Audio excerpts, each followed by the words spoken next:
What is going on, everybody? This is Coach Coleman, Jesse Coleman, and you're checking into Breakthrough Blueprint, the podcast, where we help you tap into your full potential. And what is going on, ladies and gentlemen?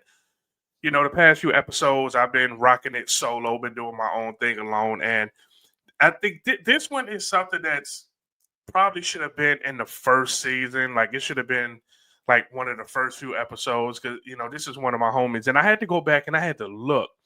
And if I'm not mistaken, it was like 2017 or 2018 where we end up, meeting each other. And I end up finding this picture.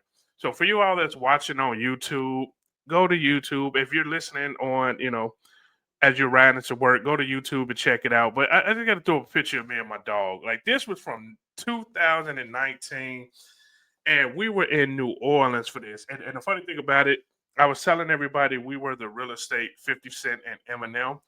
So every time I talked about it, I'm like, yeah, he Eminem, I'm 50 Cent of real estate. And it was only right because, he's from Michigan. So it just made sense. But yeah, that's my dog. And, we're going to talk about a lot of things today. I'm excited about this episode. We're going to flow. We're going to, have some breakthroughs. And without further ado, I'm going to bring my dog to the stage.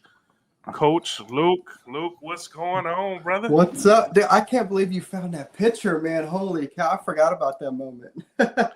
So I end up, and it was right before we hopped on. I went in. I'm like, I have that picture somewhere. So first I went to Facebook, and I'm like, okay, it's gonna take too long at Facebook. Then I went to my phone and I typed in 2018, 2019, and it went back. And I'm like, there you go, I got it. Dude, that was a moment, man. Because we were connected online, but I feel like that was like when we first kind of really got together and got to know each other. And it's cool because we have so many, there's so many similarities, right?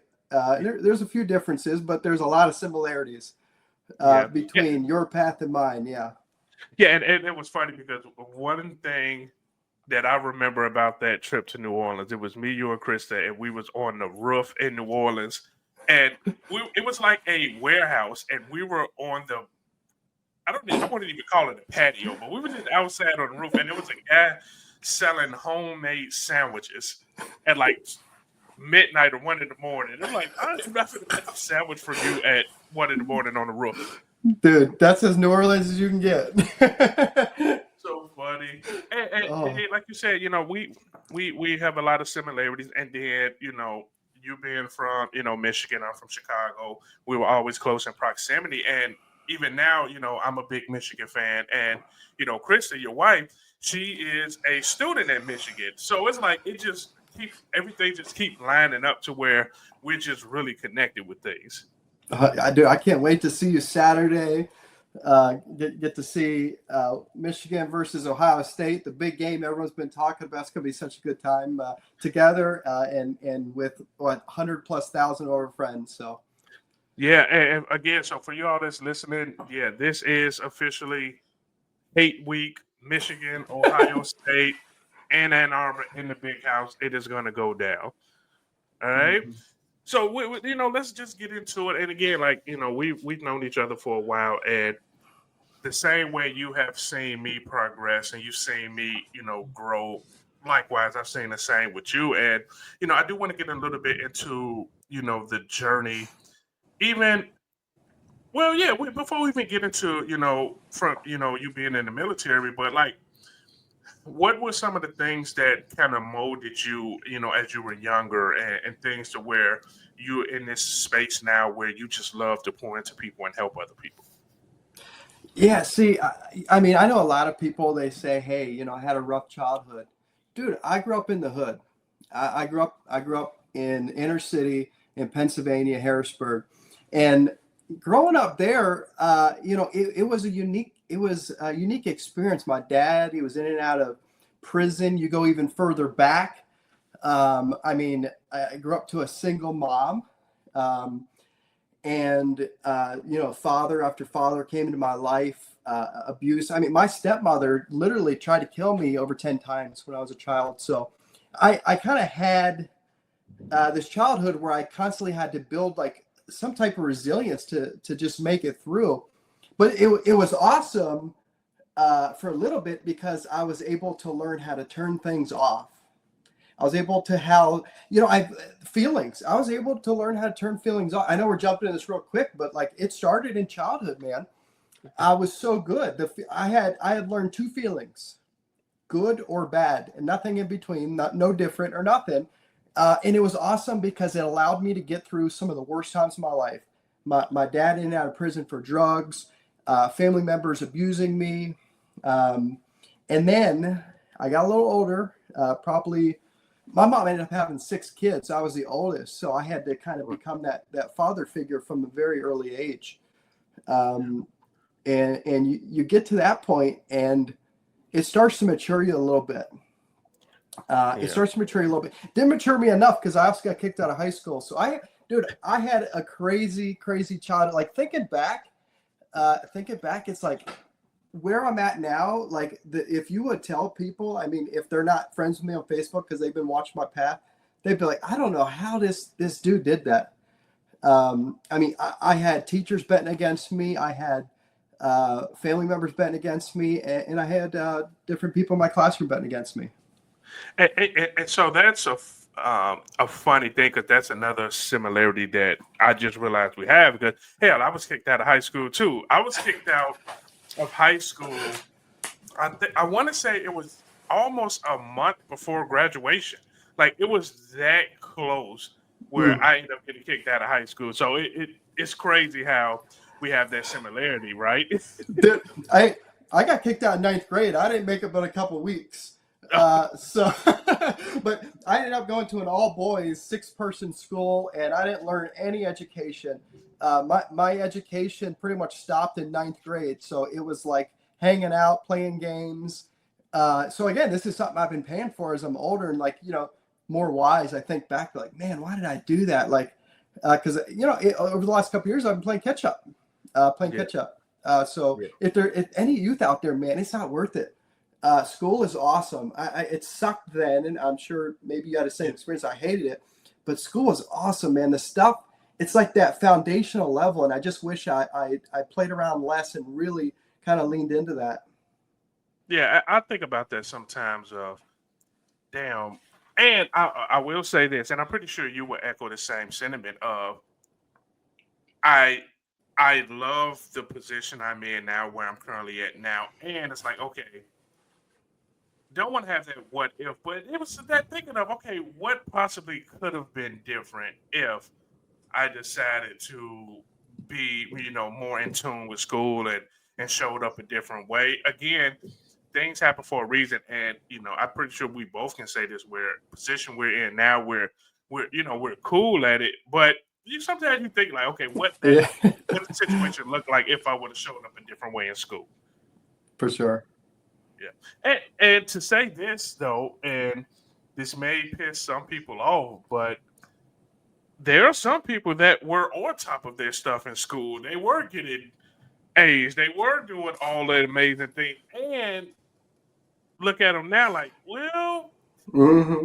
it nothing turned out too much more different to where it's like, oh damn, okay, they did all the right things and now they are light years ahead. It's like, okay, everybody has their own path and things turn up the way it's supposed to turn up. 100%. And that's the thing, man. It's like we, especially with Facebook, it's so easy to compare ourselves to everyone Oh yeah. else. It's so easy. I mean, dude, Facebook is the best of everyone's life, and I like real. we're comparing ourselves to the best of everyone's life. Like, how realistic even is that? Yeah. And I tell people that all the time, like, you cannot compare yourself to everybody's highlight reel because everybody is going to share all the amazing things. They don't talk about the bad. Think about it like this: like we know a lot of the same people. There has been times over the years where when somebody is in a relationship, they are always posting that relationship. Like they're posting pictures, eating ice cream together and doing that. And then they're sharing all the highlights.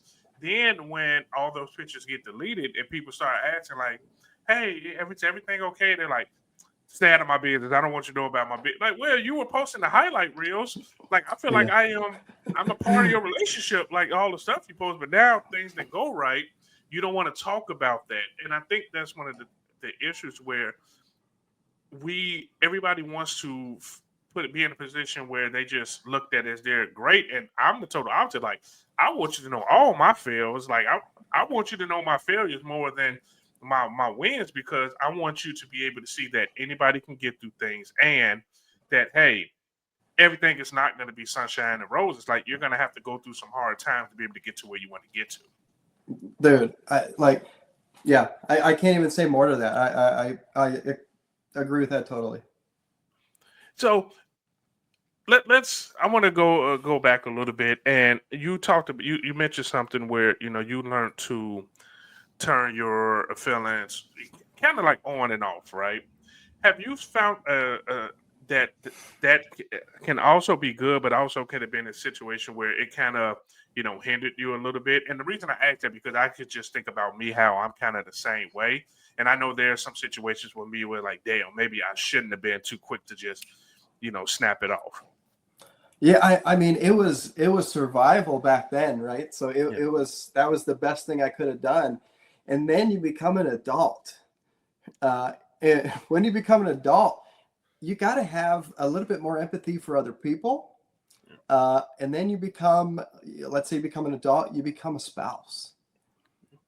And then you become a spouse.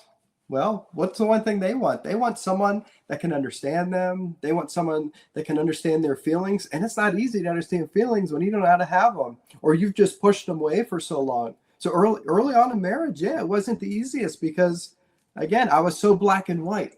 You were, and again, it was through my own interpretation of what I thought I was seeing, right? I was seeing and hearing you say things, but I wasn't able to truly understand on that deeper level. And then what happens when you have a spouse? You have kids. Yeah. And God, I have 4 of them things. So I was pretty good at that part. And if there's one thing with kids they need that. They need the same thing. So it was, like I said, this was a thing that kept me alive. I truly believe it kept me alive through my childhood. But all of a sudden, I did something wild and I joined the military. And the military loves people that are able to turn that off. So all they did was validate it. They validated what I had. And when people validate things, we like that and we continue to do it. Yeah. So yeah, military was great. I was in the infantry unit. I went to Afghanistan. And here's the wild thing. When I was in Afghanistan, again, I was able to turn that off. So they said, hey, we need someone to drive the lead truck, the front truck. Probably one of the most dangerous jobs you can do in Afghanistan is driving the roads because they had the IEDs. Yeah. Well, who do you think volunteered for that? Here's me. I was probably 18 years old. And not only that, I didn't have the little dinky gun. I was tiny, man. I had they gave me the machine gun. Like, it was wild. I'll have to show you a picture if you haven't seen it. So yeah, there was me. I was able to turn those feelings off. So I signed up for that. So it was beneficial for the military. Yeah. It was super beneficial for them. But again, not as much, right? So I went to war. I came home, and I was able to keep in that box for probably, let me think. I got out in 2013, and then I got into real estate right after. And I would say 4 or 5 years after I got in the military, one day, man, it's like everything just hit me, right? Because I've been pushing it off for so long, and I never allowed myself to feel, and I just got hit hard, man. I'm talking panic attack. I honestly feel like I never felt fear until I was about 23 or 4. Never felt it. Wow. Yeah. That's that. So I want to, man. Okay, I'm gonna go in 2 directions. I got to make sure I remember. Yeah. One of the 2, because I want to talk about the military experience, but then also I want to go into the fatherhood, because you got married, yet as a father, and I have girls too. It's like it's something that switches in us when that happens. So how was you were already working on your patience, you was already working on your emotional intelligence, but how did having the girls, your daughters, really switch that for you? Well, I think it's cliche, but what do we always say? Like, we want to be the parent we wanted, right? We like, but it's so easy, man. It's so easy to just follow like what is norm for us, right? So it's like, I mean, I had to basically every day, like, hey, who was the parent that I wish I had, and how can I become that person? And what do they say, dude? In any area of your life, like even business, we have goals. Why should we have goals in that area, right? I mean, it's like I know this sounds really wild, but I had for over a year, I had to set a reminder on my phone just to tell one of my kids I loved them. I mean, it's normal for a lot of people, but for me, this was a skill that had to be built. And if you know anything, if you're following on Facebook, again, we talk about highlights, but dude, we do a ton with our kids. I mean, we love on our kids, but that's not always automatic for a lot of people.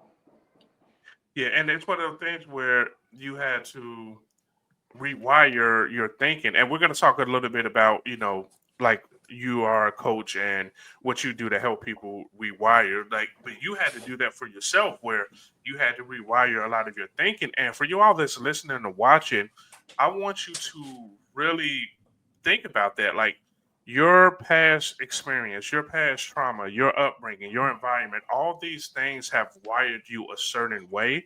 So when there's some changes that need to be made, you have to remember, okay, I have to do years of rewiring. I have to change what my experience was and the mindset that it put me into now, okay, I need to do things a different way to move forward. And I think one of the most important things to do is stop blaming your parents because it's not their fault any longer. You got to be at cause every single day. If you do the wrong thing or you do the right thing, it's not their fault. It's not the kid's fault. It's not your parents' fault. It's not your grandparents' fault. It's what you showed up and you decided to do that day. And until you realize that, you're going to be stuck in this kind of generational just funk. Yeah.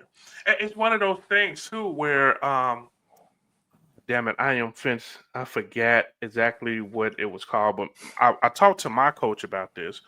And it's one of those things where we have to make the conscious decision, like you said, like, okay, these situations happen. It happened. I can't use those things as an excuse anymore for why I am not doing what I'm supposed to do. 100%. Like, you get to a point, like you said, where it's like, hey, you have the choice to be able to make the change of saying, I don't want to operate this way anymore, or I don't want to be that person anymore. And I am choosing, making that conscious decision that I am going to make that change. That's spot on, bro. Okay. So now I want to shift back to the military part of things. And when you were in the military, you went to war, you went through that, where you were just constantly just in the go mindset, like whatever, I'm down for it. Let's just go. I'm not thinking about nothing else. Bro, it was easy. It was a job. I mean, at the end of the day, it was my job. I was ready to show up, and I would have done almost anything, man. I mean, literally, yeah, like I said, I ended up heading to an infantry unit.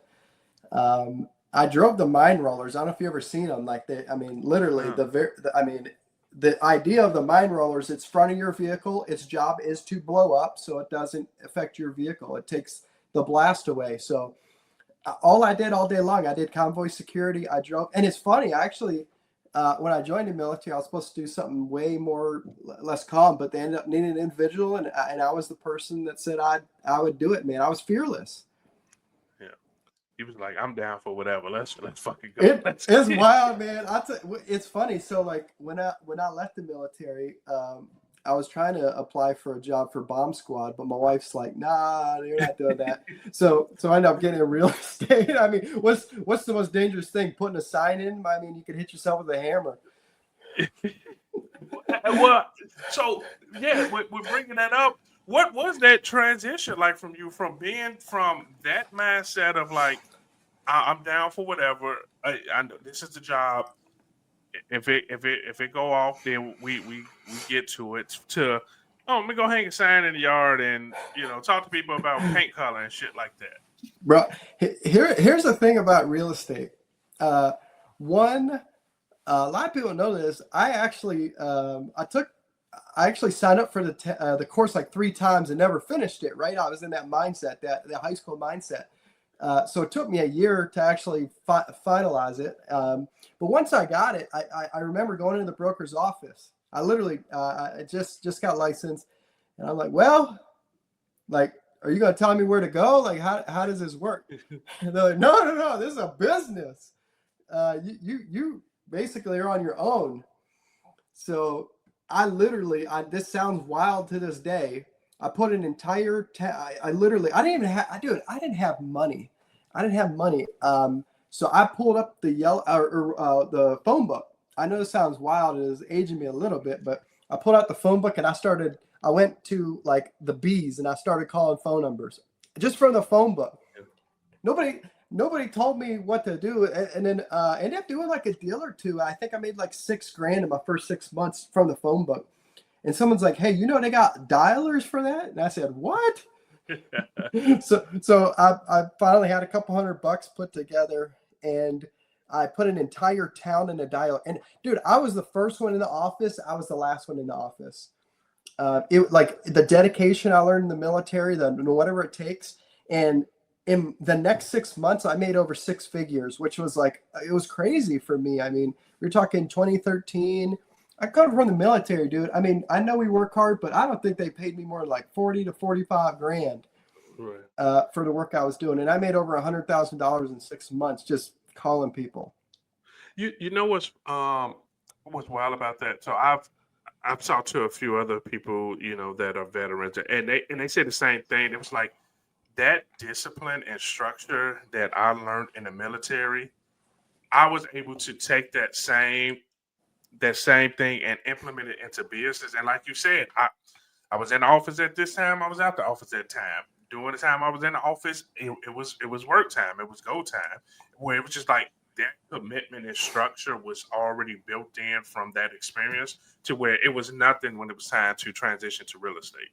Yeah, and you get people yelling at you. That was easy. I had drill instructors. I used to think, oh, I had drill instructors worse than that. That's nothing, man. I'm hardened, right? So it didn't bother me, man. And like that's what it was. I was in that attitude that I'm gonna find some people that are really good at this, and I'm gonna do what they're doing. And that's real estate wasn't easy back then. My first listing took me 9 months to sell. Yeah. I mean, you talk about 9 days now. People look at you like you're crazy. So it was a different time. It is funny because when you said it, I remember that like the phone book, the white pages, yellow pages, like yeah. you want to get some business, take this and just start calling everybody in there and asking, "Hey, you want to buy or sell a house? You want to?" And you just it wasn't no say this or that. It's just like you just ask them if they want to buy or sell some real estate. And no one else was doing that, so it was like they weren't used to those calls like they are now. Dude, I had a 98 Mazda. It was rusted out to death. I used to go to listings. I used to park 2 blocks because I don't want to see my rusted out vehicle. I walked, and it was wild. Nobody's asked anything. I'm kind of like surprised now, but I can't stand when people make excuses. Dude, I didn't have a vehicle for 2 months. And I was borrowing vehicles from my office. I was like, "Hey, I'm going on a list appointment. Can I borrow your vehicle?" So like, dude, yeah, there's no reason you can't be successful. I guarantee it.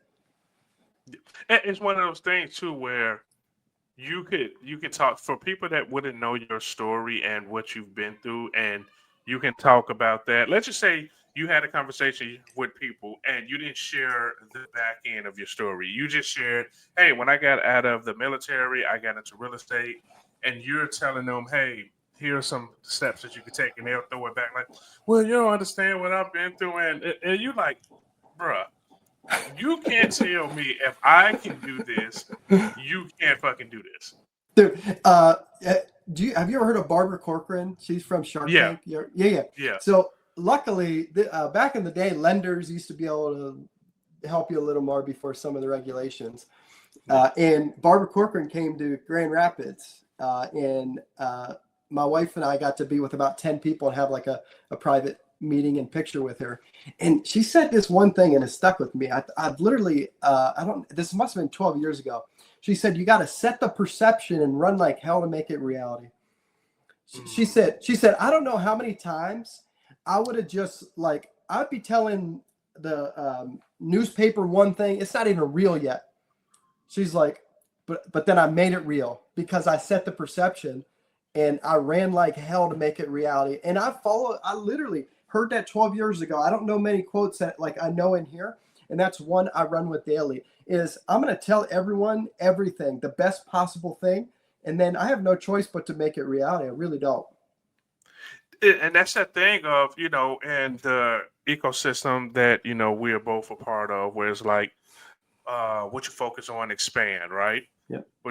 Where your focus goes, your energy flow. Like we know these things. Like what you give your attention and energy to, that's what comes around, and that's why we talk about affirmations or we talk about journaling. We talk about these things because when you put that energy out there and you constantly put it out there, you just start gravitating towards those things to where that is what you are, that's what you're going to get because you keep focusing on that. Perfect. And I'm going to level this up even more. Like, you ready to go even deeper? Yeah, let's go. Yeah. So here, again, I'm going to continue the story, right? So again, never felt anything. Got hit with that panic attack, man. We're talking, I didn't know what fear is like. I was on the side of the road dialing 911 because I thought I was dying. I thought I was dying. I don't know if you ever experienced a panic attack. I don't wish it on anyone. But again, I went from I never felt fear. I didn't know what fear is like. I went through 20 some years of my life. I went to war and I didn't know what fear is like. And I feared that I was going to die because I was passing out on the side of the road. I went to the hospital and the hospital said, you have nothing wrong with you. It's just fear. And my world turned upside down because how can an emotion play on me like that? Here's where it got wilder. It got so bad. The fear got so bad. I'm in real estate. I'm pretty successful at this point. Fear can take over your life so quick, and any emotion can. Here's what happened. All of a sudden, I wasn't able to leave my town because I didn't feel safe. All of a sudden, I wasn't able to leave my block. I wasn't able to leave my house. There was a month where I couldn't leave. This is how quick fear can take over. I couldn't leave my bedroom. I couldn't leave the left side of my bed. I was feared if I turned to the right side, I would have had another panic attack. I was having 5 to 10 to 15 of them a day for a whole month. I couldn't leave. I was afraid to go in my own bathroom to lock the door because I thought I'd die.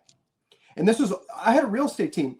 I couldn't sell anything. I had to refer everything out. This was after having my second daughter.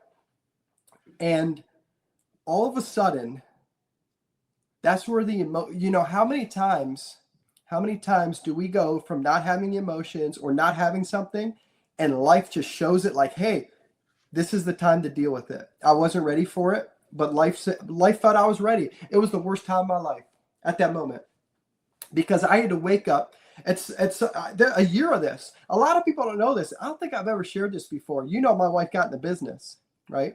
Yeah. Yeah. You want to know why my wife got into business? Because I was too afraid to drive without her being in the car.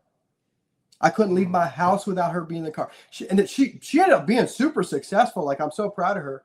But the reason she got into business is because fear was so strong that I couldn't be anywhere without her. She was my safe person. Wow. And it got to a point, and I'm not like that today, which is wild to think, because back then I thought it was a death sentence. It got to a point where I had to wake up every single day after dealing with this for almost a year and say, what's the scariest thing that can happen today? And I have to go face it. And it got to a point where it didn't matter what it was, the scariest thing it was, I'd show up. That was the hardest thing I did in my life. The hardest, and here's the thing. You don't have to do all that hard stuff to get through it. I just didn't know. I didn't know there was other options. I did it the hard way. I really did it the hard way. And that was kind of the start of, hey, there's more to this. Like, why is it, what is going on that all of a sudden life wants to give me this lesson? And why do these lessons have to be through the worst time of my life? Now, thinking back is the best part of my life. And here's why. If I was to continue on that trajectory, I was a workaholic. Mm. That same discipline. Here's the thing: we in real estate, we think that's awesome. We think it's awesome the person that shows up at 5 in the morning to 7 in the morning doesn't go home 10 at night. But guess what? My kids didn't. My wife didn't. Um, and that reset in life kind of it reopened this thing where it's like, hey, there's way more to life than money, man. The first year I made $500,000 a year, I thought I was going to be the happiest person in the world. Hell no, it was the complete opposite. That, and you know what? So, man, okay, we're gonna unpack this because Hey, no, I you're good at it. I'm fired up, man. yeah, no, I think that that's good because there are plenty of people that's dealing with what you went through right now, especially in the climate we're currently in, where especially my entrepreneurs, where things are a little rough in the entrepreneurial world. Hell, Yeah. things are rough in the world in general, where people are starting to, panic and have those panic attacks and go through those type of things. What was so when you decided you start seeing to make that change? What were the things that you implemented in to start making those changes? Well, here's the thing. Dude, I didn't have anything. I Yeah. literally, it was like trial and error. Like I'd try one thing and either worked or it didn't. I wish I mean, so here's the thing. Again, I'm in the military, right? So you'd think I had the best healthcare in the world. I went to the VA and they said, hey, you get 4 or 5 sessions and you're pretty much on your own. So I didn't have the a support system that even understood what was going on. So yeah, when you say like, what did you do? It was literally. I know this sounds like very black and white, but I literally had to wake up every morning and I had to say like what's one thing that kind of scares me a little bit or a lot, and I had to do it. I know this sounds wild, but like leaving my house, leaving the threshold of my door one day was my task. Walking a block, driving my car without my wife in there. Like, yeah, it was like some of the most basic tasks that we have as human beings that I let emotions. But here's the best part of it all. I think one of the coolest things that we can do as individuals is look at ourselves like video game characters. Every day, I was just leveling up, right? All of a sudden, like I got a new outfit, or I got a new sword, or I grew another inch. It's like I'm a video game character, and every day I dealt with this lesson. I'm leveling up, and what that took is that took the worst time of my life and become the best building phase of my life. And what I heard is that you didn't you didn't you didn't look at it as I have to be a totally different person tomorrow. You looked at it like, okay, what is one thing I can do today to get me on the right track? One fear that I need to conquer. And I think people need to really realize that is that however long you've been operating the way you've operated, you can't expect that that is going to change in one day or 2 days or 1 week. But one thing I did want to go into, because I know what we were talking about, you one day at a time, like, okay, one situation at a time. I'll go out there and I'll face that fear, and then I'll move on to the next thing. And I do want to go into being a coach. You're a coach with NLP, and for the people that don't know about NLP, could you share what that is, and then how there were some things that helped you while you're helping other people as well? Back a little bit to jump forward. So Yeah. basically, I got through all that anxiety stuff, and all of a sudden, I built one of the bigger teams. I mean, I was a top 100 agent in the region, and I had a decent team, and I made a ton of money. But all of a sudden, it's like I reached the goals I wanted and then some, and I wasn't happy. I thought if I'd reached this or reached that, I'd be happy. So at one point I was paying over $4,000 a month for coaching, uh, personally. And Wow. I asked my coach, I said, I reached my goals. I reached my financial goals. Like, what's next? And no coach was able to answer that. They just didn't know. It wasn't a barometer. Like they're just used to people leveling up by more money the next year and more money the next year. So all of a sudden I said, you know what? something's not right in this industry. At that point, my wife really wanted to get into coaching. So she went and took a coaching program. And then I went and took a coaching program, a year-long program. And we probably spent, I would say, a couple $100,000 educating ourselves on becoming the best possible coaches.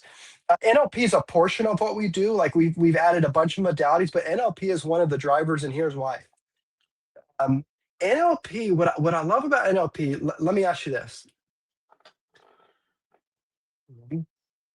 They use this analogy. So at any given time, you truly only can consciously grasp. So there's two things. There's unconscious and conscious. So the conscious, like I'm talking to you right now, or the listeners, I'm talking to you right now. There's things, if you're driving, you might be looking like you can only process 126 data points at any time, right? Consciously. But here's the thing: there's millions and millions of more bits are going on that are actually being implanted to you on an unconscious level. So I don't know how many times people think they all of a sudden they don't know why they're doing something. It's because it's not in that 126. It's in the millions of other bits. And here's the thing: even crazier. They did a study with rats. And what they did was they gave they'd shock a rat. They would shock a rat, and all of a sudden those rats had babies. They did nothing. And when those babies had babies, they shocked they showed a treat which the original ones got shocked, and they felt the same physiological experience. So there's generational things that are locked in unconsciously. So what we do is, one, if you know you only have 126 bits, you need to really truly understand you don't know what's going on. Mm, You only know a small piece of a small piece of a small piece of what you think's going on. That's the first thing. Because all of a sudden, let's say 126, let's say you have the full 126, and that's when you're at your peak. And not all of us are always at our peak. Well, let's say you yeah. have the full 126, but let's say you have emotions that are negative or unwanted, anger, sadness, fear, hurt, and guilt. All of a sudden, imagine you're walking through life and you only get 126 data points, but fear is one of them. Anger is one of them. Do you think you're going to be able to see much if that's taking up 30% of your data points? No, you're filtering your life through your past experiences. You're filtering your life through all this negative stuff. And then all of a sudden, you're wondering why your life isn't changing. Basis of NLP, what we do is we help you clear off that 126 to actually be a good 126, the best possible peak of a 126. You remove these negative things, right? We find all your limiting beliefs and all that fun stuff. So that's what I love about it, because I don't care about your conscious. Your conscious is such a small piece of you. I care about the stuff you don't even know that's there. I don't know how many people I've worked with. All of a sudden, we do this work and they're like, "Oh, that makes so much sense. When I was 3 years old, this happened, and here's how it relates to why I'm acting this way today." Yeah. And so I want to ask you about that. And we kind of alluded to that a little bit where, and you just talked about it, where we pretty much have the blinders on and we're only focusing on these negative things. And it goes back to that rewiring where you're helping people rewire their thinking and what they're focusing on to be able to say, okay, let's take out these negative things that's affecting you in that way, and let's add in some positive things or some other things that can help you start changing the way you think. We have people that have had fears for 40 to 50 years, it's completely gone. They can't even reach it. They couldn't, even if they wanted to, it's gone. Yeah, that's the wild thing. Here's the biggest issue: counseling. I think it's funny because counseling is beneficial, but it's an industry that's meant to keep you there for 5 to 10 years. Coaching. Coaching's another industry. How many people do you know have had the same coach for 2, 3, 4 years? Right? Yeah, yeah, My A little plug for my coaching. My average client's there for 90 days. We're talking full reset in one area of their life in 90 days. Because just as soon as they got it, they can get rid of it. It's just the belief that they think they have to work on something for 3 to 4 to 5 to 10 years to get rid of it. No, you can literally reset. I have a client completely reset within 1 day session. I'm talking, you wouldn't know, it's night and day difference. and you wouldn't even notice them if you knew them from before and after. And it's because we take on these beliefs. We take on these beliefs that, like even me, like sitting in there for a year, I had this belief that I had to go through all this pain. I had to do all this. If I had the techniques that I had, dude, I could have been out of that freaking house in days. Well, so let me ask you this then. Like, so it's two questions, and then I'll go to this one first. Is what is the biggest mindset blocks are you seeing in people that you even have consultations with, or you end up coaching them? Like, what are some of the biggest blocks that you're seeing? So we all have negative emotions, meaning, let's say, for example, anger, and there's a couple. I'm going to start with the emotions. Anger is a big one. All of a sudden, it gets so bad where we get road rage. Would you say that's unwarranted? It's not really needed? Oh, I said as somebody that used to have road rage very bad, it is definitely not needed. With clients that have road rage, and all of a sudden they're laughing and smiling by the end when people cut them off. But here's what it is: all these negative emotions, they're not an issue when they're warranted. Meaning, if one of my kids got hurt, I should feel some sadness, right? That's normal. That's warranted. The issue is when it's leaking into your life when it shouldn't be. When your boss says something to you and you're so mad, or someone says something to you and you're sad in it for days. That's the first piece, is the emotions. Emotions are good. Unwarranted emotions are not good. So we try to Okay. we remove that. That's the first step. Then we do Well, limiting so beliefs. well, let me just say this. So again, I am very big on people taking notes, writing it down, or so emotions are that's a part of life. So remember that. So nobody's saying that you can't have emotions. So I just wanted to highlight that because people like to say, "Oh, well, you're telling me I can't have emotions." So there we go. If you didn't know how to get angry at some point, like someone did something and wronged you, and you didn't know how to feel a little bit of that anger to motivate you, all of a sudden you're just going to get walked on. If you didn't feel sadness, you're going to have no emotions when something happens to you. If you didn't have fear, it wouldn't drive you to do things. Emotions are good. The issue is when it's unwarranted. It's there for either a long time or it's a insane charge. That's the issue with emotions. So that's the first step. We clean that out. We get rid of that. The second thing is limiting beliefs, right? All of us, everyone has limiting beliefs. Here's the thing: is a lot of people, limiting beliefs are still surface level most of the time. We all have one very big limiting belief. We all have one that interconnects our entire life. For a lot of people, this is the I am or I'm not statements. So I'm not smart, I am bad, or I am not worthy. That is where the true work happens, because once you can work on that, and we do a lot of the same techniques that we do with the emotions. And then the third piece is values. Mm, Values drive your life. And the issue is we're looking at our values, because with the coaching that I do values before we work together and after we work together. And I do a 1 day. This is wild, because I do a 1 day, anywhere from a 6 to 10 hour session, and we completely wipe out an area of your life. And we do values before and we do values after. And dude, I would show you these two lists, and you're like, God, that was me. That was a negative person. Like, I was looking through the wrong lens. And all of a sudden, you wipe the limiting beliefs out. You wipe out the emotions, and you're like, oh my God, these values are actually going to bring me to my goals and beyond. that it's amazing because I can see that where you have somebody that's walking into your your session and they already have these they're just in a negative place, right?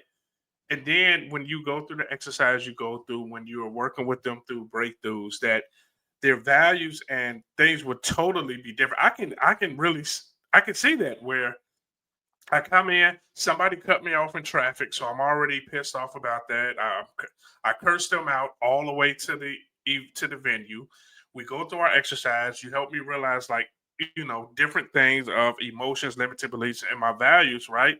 And then I can see it where when a person leaves, they're in a totally different place because, like you said, you're helping them change the blinders that they have, or just removing them completely to now they're thinking totally different. Or it's backwards too. Here's the thing. My mentor has always said this. You're never too old to have a great childhood because all of a sudden I shift the way you're looking at things. You can look back and all of a sudden be like, wow, that was actually good. I've had clients that haven't talked to family members and all of a sudden they've done some work and they're like, actually, that person was there for me in that moment and that moment and that moment. And I didn't see it because I had these blinders on. So it doesn't just fix forward, it also fix back. That's the beauty of it all. I don't know how many people they never thought they had a good childhood. They did some work. You don't have to like work with me. This is stuff you can work on yourself. There's so many techniques. That's what I love about this. But you can change your past, your present, and your future, which is wild. Yeah. Now the second question I had, and I want you to let me know. It probably goes hand in hand, right? Because I asked you, what are some of the biggest mindset blocks that you're seeing in people, and are those exact same things you're saying what's keeping people stuck in the same patterns over and over again? It just like it goes hand in hand almost, right? One, we run patterns, and when the pattern you run, again, you're walking through life like this, it's so much easier just to continue to do what the baggage is telling you to do, right? It's so much easier to continue to do what your parents were doing because they taught you that your parents taught you this. This is where it started.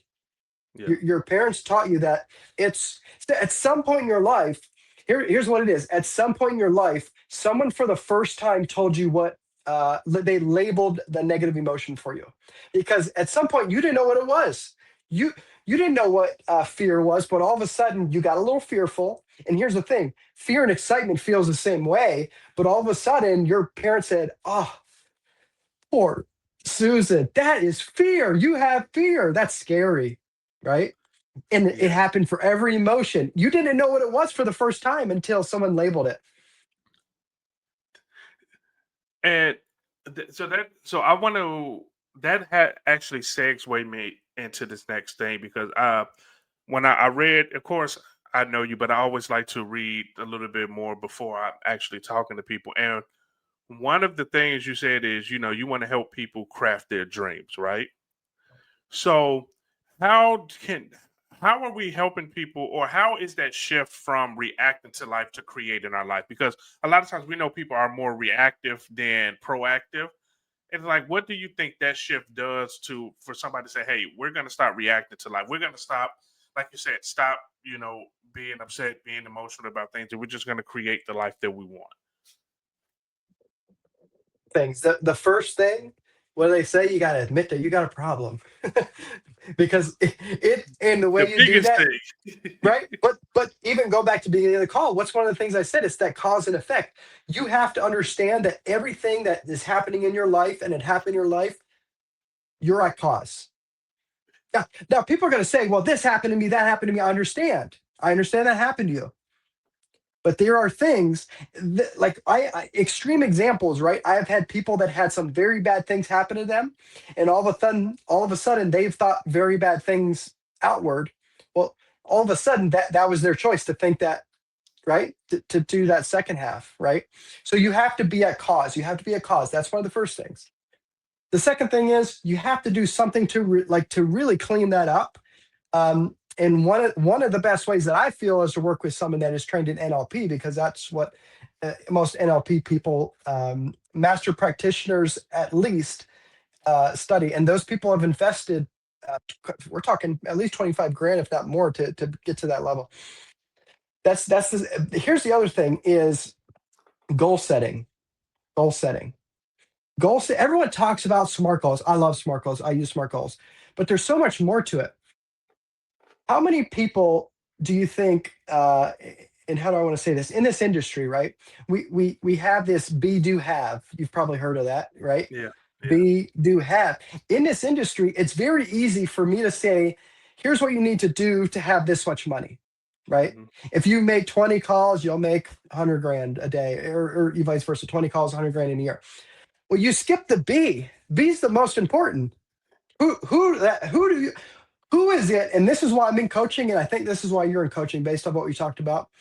Who do you have to be that if you just become that person, you will do every day? It's not like I have to wake up, oh, I have to lead generate. No, Yeah. who is it that I'm going to be that person?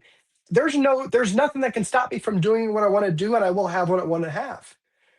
But most people, especially real estate, right, as an example, we don't know who we want to be. We just know what we want to have, so we do it backwards. We want to have 100 grand, so we're going to do 20 calls. The being will get figured out. No, B is first. You need to figure out who you want to be. And here's what's missed for the people that even understand that: spiritually, mentally, emotionally, physically. Yes. It's you got to bring it all to the table, man. I don't know how many people like they and this is where the emotion thing for me is.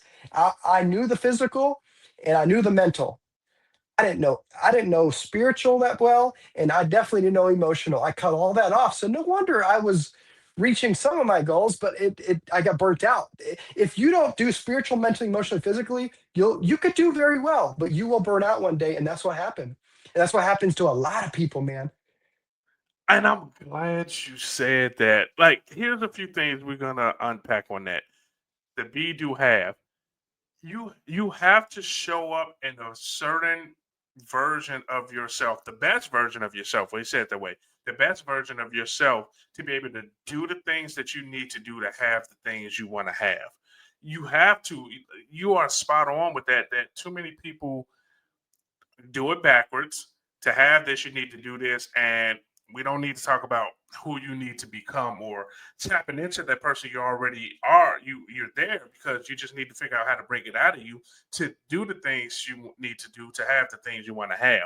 That is very big. People just they don't think about that part right there. And We're not human doings. We're not human habits. We're human beings.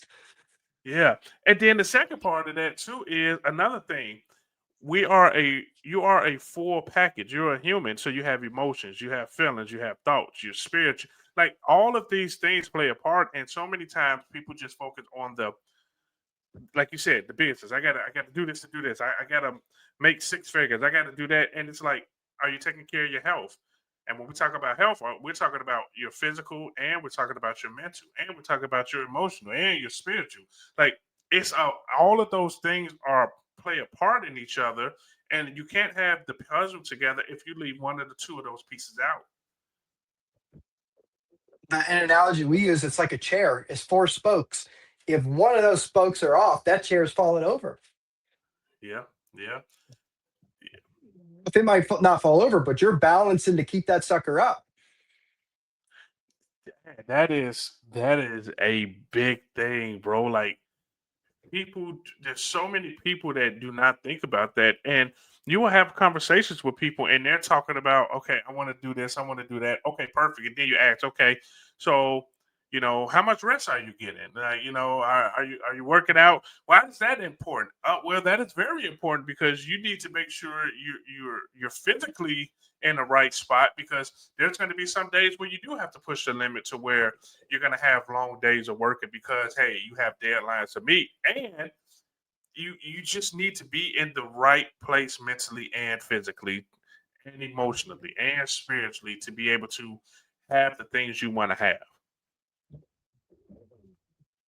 Do you want to know why I believe people burn out, or people start goals and stop them? Here's my belief. Again, through my 126, but again, my 126 is pretty clear, so it's worth listening to. Here's what I believe. We set goals. Let's say you set a smart goal. You set a smart goal. I love to show this through a lens of physical health because it's the easiest to see. Yeah. So, one of the clients I worked with, they had a goal to lose weight. They had a goal to lose weight. So then I asked them, I said, why do you want to lose weight?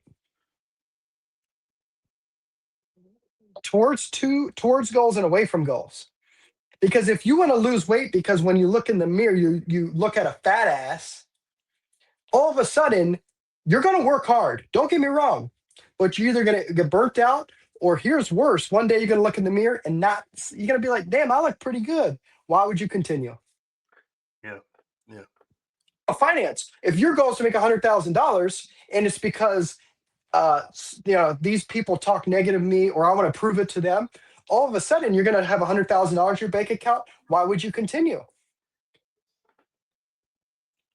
I want to feel good. I want to look good. It's like that's different. You're not going to stop.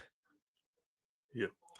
It's one of those things too where, and this is one of the things I used to talk to people about when I was a personal trainer, where they're like, "Oh, my diet or this." I'm like, "No, we have to change the way you're thinking about that. This is a lifestyle. If you think of it as just a diet, like you said, once you get to a point where you weigh a certain amount of pounds, you're just gonna stop. Like, oh, okay, I made it to 185, I'm good, and then you're gonna start drifting back into those other habits to where now you back up to a size you don't want to be. But when you look at it as a lifestyle change is something that's continuously. A diet is something that's just right there. And oh, I had the diet. I hit my number. I want to be vacation ready. You get that a lot. Oh, I got a vacation coming up, and I need to look good on the beach. And then when that vacation is over with, your mindset is not at the point of this is the lifestyle I'm living. It's like, oh, I just wanted to look good for that vacation. And even one more thing to even kind of add, I guess, layers to this. I believe there's three types of realities. There's three types of realities in this world. There is reality, right? So let's think of the temperature, right? So if I ask you, what's the temperature? Well, let's say, for example, I'm just going to say it's 50 degrees. 50 degrees is reality. That's reality. But all of a sudden, the other reality is perception, is projection. So all of a sudden, have you ever at 50 degrees, the sun is hot, the sun is cold, right? It's a perception. So there's perception is I feel like it's cold, and there might be another person says I feel like it's warm. That's perception is perception. And then projection is I'm projecting onto others with what's possible. Does that make sense? Yeah. Yeah. So here's what happens. So in life, all of a sudden, what we think is reality is usually either our perception based off our 126 or, and here's where the projection. Actually, I'm gonna do a quick perception example. I was leaving a training in Boston. I was leaving a training in Boston, and I had a guy on the flight. At first, I was like, "What is going on?" The guy was screaming nonstop, punching the seat to me, punching the seat, screaming at me on a flight. Uh, Out of the blue, made no sense at all. And again, I grew up in the hood, man. So it's like good thing. You ever leave a training and you're like the world is testing you to see if you Yeah. truly learn the material. Every single time. This was it. I just left a personal growth and development, working on myself, and here is a guy threatening to punch me, punching the seat, swearing at me. I'm like, what is going on? But here's what it is. I took a moment and I said, hey, I don't understand what's going on with this individual, and he's probably doing the best with the resources he has. Perception is interpretation. I interpreted instead of this guy's crazy as hey, he's doing the best with what he has. So I said, hey, I'm sorry, I don't know what's going on. I hope you have a great flight. 10 minutes later, he turned around and he put his hand out to shake my hand. I'm like, dude, what is going on? He said, I want to thank you. I have Tourette's. You're one of the first people that hasn't beaten me up because of these outbursts.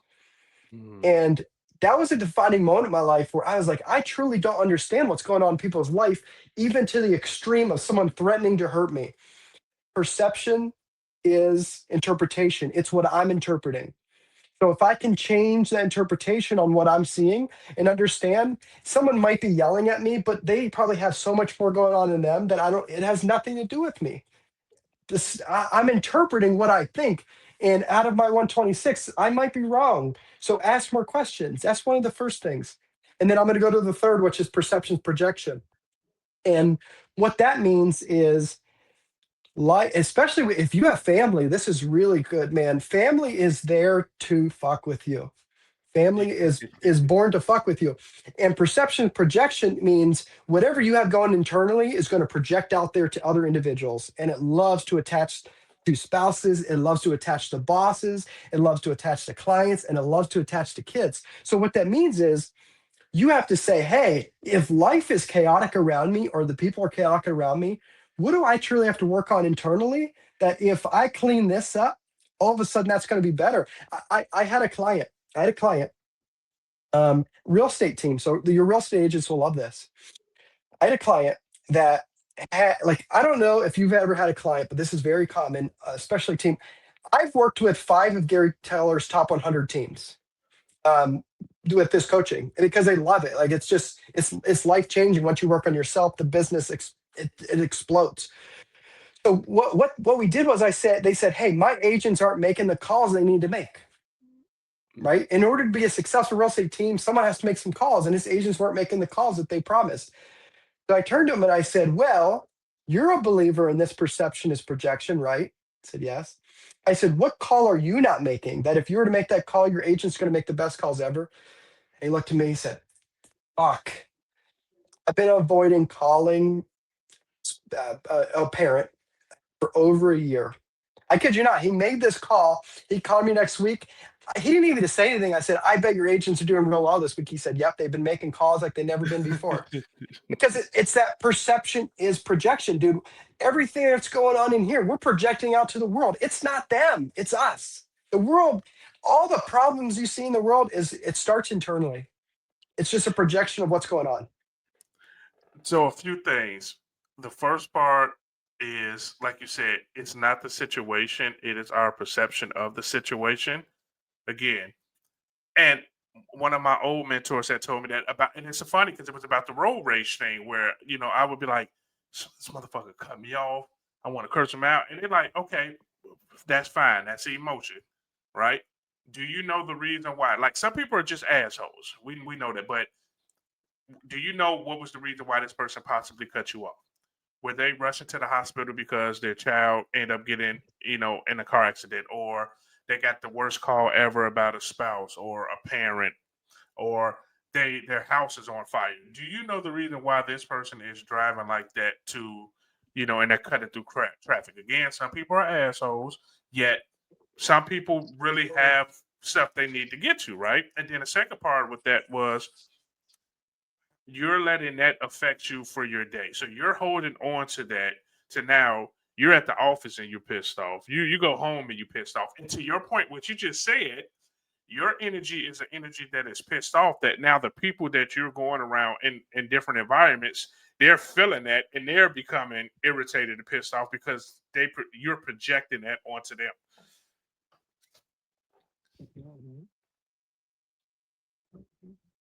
Get a even crazier. What you've probably heard this. I know you have. Your cells eavesdrop on your thoughts, right? So all of a sudden, why am I feeling like crap? Why am I getting all these diseases? Why is this happening? Why is that happening? Your cells are eavesdropping on your thoughts. Your cells are literally saying and full of all this negativity. Why do you think you're having panic attacks? Why do you think you're having migraines? Why do you think you're getting these serious medical issues? It's because of that. And all of a sudden, we are all cells in a petri dish. So all of a sudden it's happening to you, it's happening to the people around you. But here's the best part of it all is if you change it, the opposite happens. Your cells are going to eavesdrop on these amazing thoughts. What do you think is going to happen to you internally and physically? What do you think is going to happen to the people you care about, the people you love? You're going to be the main cell in the petri dish. And that's what happened in this coaching. That's why I do this coaching. I do coaching because I want to be that main cell in the petri dish that changes the lives of one individual at a time, and they're changing the lives of their generations and their generations and their family and their friends and their coworkers. This is a passion project for me. That's why I do this. And so for you all that's watching or listening, that goes back to one of the things that I constantly preach to you all. What are you saying to yourself? What are the things that you are thinking about? Like Luke said, your sales eavesdrop. Your I forget. I should know it. I know it, but you get what I'm saying. On your thoughts. Yeah. Yeah, that the energy that you're putting out there, that's the energy you're gonna get. So, like you said, and then it goes to the point of being sick, and because that's just that energy, that vibe that you have out there, right? A healer, but I will say I've had clients that have done this work that have had major medical issues disappear because they changed the thoughts around it and the beliefs around it, and all of a sudden gone. It's wild how that works. Uh, Most of the things we have is because we have a belief we can have that, or we have these negative stuff. They have to stick somewhere in their body. If you hold on to anger long enough, it can cause heart attacks. If you hold fear long enough, it can cause depression. All these negative emotions turn into physical things at some point. Yep, because we know stress, that stress, you're stressing over things, that anxiety, that you can have a heart attack, you can have a stroke. Those things play a big part in the mental, play a big part into the physical, because what we keep constantly thinking and feeling, it puts pressure on our body. That's why when I don't know the exact number, but I forgot what they said, what happens when you laugh or smile, like the effect that it has on your body or the muscles that you work by smiling. Like, it is the same way. So you shift it to being more on the positive side, where now your body is reacting differently. You're smiling, you're happy. Bullshit is going to happen. Let's clear that up, because some people are going to listen to this and be like, "Oh, they just acting like." No, we know shit is going to happen. Hell no. What can go wrong will go wrong. We know that. But what we're saying is, and what Luke is really hitting spot on, is that situations is going to happen. It's how you respond to that and how you continuously respond to that situation. The situation has already happened. So why do we put ourselves in the negative frame where we know that's going to affect us emotionally, physically, and all of those things? We might as well go through the positive aspect of it, where we can be in a better mindset. I'll stick in what they're doing when it hurts or doesn't work. That's hard. And they look at this and say, that's hard. I'm like, well, isn't that hard too? It's, a, Just do the work. Show up, do the work. And dude, I promise it's so much better over there. It's so much better. it's so funny that you said that, because it's true. Like, it's going to be hard regardless. It's going to be hard. So why not choose the hard to be something that's more on the positive side of things, to where you're not putting yourself in a fucked up mental state and situation.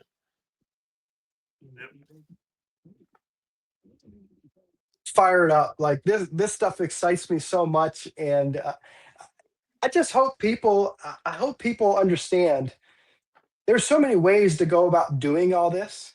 There's so many ways to doing all about this. Like one of the first steps I did, and I know this sounds wild, is meditation or prayer. It's like you figure out like what's your like grounding, what yoga, like what's something you can do that just gives yourself a little bit of time, a little bit of reflection to slow down and just live and just realize and start to like just feel that internal, that spiritual, mental, emotional, physical, bring everything in. So for you all that's listening, you heard it. I'm not just talking shit when I share these things with you all. He literally, we just spent an hour, and a lot of the stuff that I highlight or I just dabble a little bit in, he has been spot on with the exact same things. Like, those are the things we need to work on. So, Luke, as we getting ready to wrap up, there's two things I always ask my guests to do, and you kind of already did one of them. One of them is, what is one piece of advice that you can leave for our listeners? And the second question is, and this one always gets people, is, if you can have a conversation with your younger self, what would you tell yourself? Thing is, with some of the work I do, I have a lot of conversations with my younger self. So I've Mhm. had an opportunity to do that, and it is some of the best things. I think one of the conversations I would like just to the point is gonna make sense one day. I know it's hard. I know it's hard, but I promise you that the lessons you're gonna learn and it's gonna impact millions of people. And yeah, just having that two-way conversation, I can imagine I get a lot out of it now, and the little Luke would have got a lot out of that then too. My brother, we already there's gonna have to be a part two because there's so much other stuff that I I want to hear you. dive into. Like there's so much more I want to dive into, and we could have just kept on going, but we gonna schedule another time, and we're gonna wrap up with part two. Together this weekend, man. I'll tell you what. Yep, and then we're gonna get at the game. We're gonna take some pictures. We're gonna have a good time. My brother, I appreciate you, stopping by and rocking with me today. For real, you one of my dogs. You already know how we rock and how we get down. I think it's awesome that you're doing this, and just empowering people, man. That's the best part of it. We've learned so many lessons, and this is the best part of it, man. Being able to give back, and I love doing this, and I'm glad that we're both on the same path, helping people. Yes, sir. Yes, sir. And for you all that's listening and watching, thanks for rocking with me for another episode of Breakthrough Blueprint, the podcast where we help you tap into your full potential. I am Coach Coleman. That is Coach Luke. I'll see you next week. Peace.